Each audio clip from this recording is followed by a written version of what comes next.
What is going on, everybody? This is Mike from The Last Corvette. Happy Friday. And before I begin, I just wanted to say thank you for all the comments, for all the views. You know, I'm not trying to make any money off this. Never was my intent. It's all about helping other people. Just like I get help when I do research online of certain applications that I've never dealt with. It's all about just getting people ready for certain projects and helping them, or at least guiding them in the right direction. That's what it's all about. And truthfully, I'm going to do another video versus doing several parts. It's going to be one long video where I'll cover everything that I did to the C6 over the winter. It wasn't just a fuel pump. It was more than that. But I tried to focus in on the fuel pump because, to me, fuel pump is one of those gray areas where it could be very expensive and not a lot of people know about the proper methods, or can it be done, you know, in your garage? Do I have to take it to the dealership, and what parts to buy? So that's what I tried to cover on. But like I said, I'll make a video separate, one single video, kind of walking you guys through all of the modifications, and also give you guys the horsepower numbers on 93 pump currently, and ethanol when it's completed. And really tell you what the gains are from Fast 102, from bigger fuel injectors, from, you know, ethanol switch. Not just some write-ups. You know, you always get on the interwebs and you see people say, oh, I got 30, I got 50, I got 60, but this is all true reality of what to expect if you have a C6 generation Corvette, that is. But even if you have C5, it'll be pretty close. C7s are different completely because of the LT and their fuel injection system. So so let me explain. The C6 currently is back in my garage. It was tuned by Dubson Performance, formerly known as Jake's Automotive, and it's fully tuned on 93 pump. Runs amazing. Dr. Phil did a great job, hands down.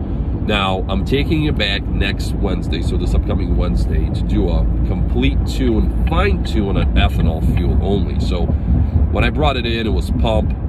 We enabled the flex fuel sensor. We enabled, obviously, the map for it. And I had like 8 gallons or less, whatever, of flex. So it was mixed with pump. So what I'm going to do is I'm going to drive the vehicle over the weekend. The weather's supposed to be okay. And then what I'm going to do is I'm going to just, right before I take it there, I'm going to pump full tank of E, and then we're gonna go get on the dyno, probably do a couple of pulls, fine-tune the map, and it should be all set. So once I get my second E dyno numbers in, that's when I'm gonna make the long video, and we'll end by revealing the numbers and revealing the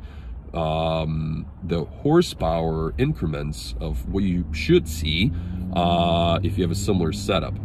Now, what's intriguing and actually makes sense at the same time is the shop was, you know, they tune for K-Tech, so they see all kinds of crazy numbers and crazy builds, but you normally don't see, like I said before, a LSNA with flex fuel because the gain is just not there, right? If you're boosted, it's a different story. Same thing with LTs. But they're starting to get more and more calls asking them, hey, can you convert my Camaro, my Corvette, to flex fuel? Now, the key there is the fuel prices, the gas prices. You know, we're at $5 a gallon for 93 pump here in Michigan. $4.80, $4.98, even over $5, depending on where you go. So then if you buy a flex fuel sensor, you get it installed at the shop, or even if you do it yourself, then you get it tuned. Think about this.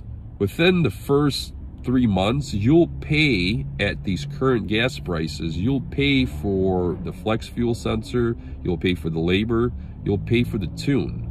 You're literally looking at $100 or more to fill up your vehicle versus $60, $65 using flex.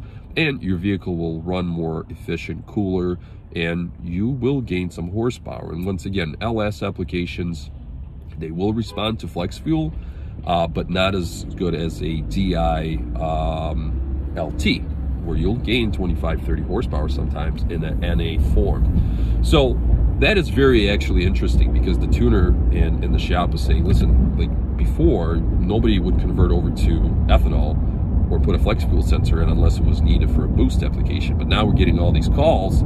People are wanting to convert just to save money, because I'm sorry, but you know, if you drive your car a lot during the season or year round, if you live in southern states, you're going to spend a lot of money filling that puppy up using 93 Premium. And on top of that, I think I've said it before, is if you have cat deletes like I do, running headers, and you got your windows down, or in my case, if I have the target top off, it's not pleasant to smell 93 pump. Raw fuel, it gets into your eyes, it gets into your clothes, and flex fuel ethanol is corn and alcohol. It smells a lot better.